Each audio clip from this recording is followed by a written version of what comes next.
လူဆိုတာတခါတလေကြတော့ထင်ကြီးလေးစားယူသိမှုခံရတဲ့အချိန်ပိုင်းရှိတယ်လို့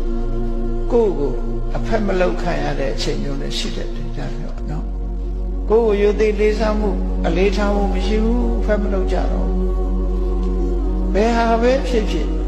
လူယူသိရှင်ယူသိခံရတဲ့အခါမှလည်းအထင်မကြီးနဲ့လူတကာကအဖက်မလောက်ဘူးဆိုလို့ပဲစိတ်ဝမ်းမနဲ့နဲ့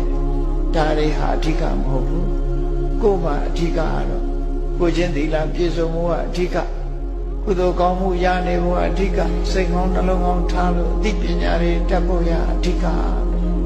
ပညာနဲ့သမွေးဖို့စဉ်းကျင်သုံးသပ်နေဖို့အဓိက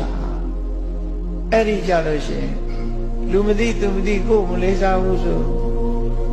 ဘာမှမလုပ်နဲ့ဥပုသ်ဆောင်လိုက်မယ်နော်တရားနာနေမယ်ပညာသင်နေမယ်ကိုယ့်အကိုတတ်အောင်ကုသိုလ်ရအောင်နေလိုက်မယ်အဲ့ဒါအဓိကလူမသိတော့လေပိုကောင်းတာပေါ့စကားပြောပဲမရှိတော့ပို့ပြီးတော့ကုသိုလ်ရတာတရားအထုတ်ဖို့အချိန်လေးပိုရလာတယ်ဆိုနေလိုက်အဲ့ဒါကောင်းတယ်ပို့ပြီးတော့အခွင့်အရေးရတယ်အရင်တော့မှငါအဖက်လုံးမဲ့လူတွေရှိတယ်အခုဘယ်သူမှအဖက်မလုပ်ဘူး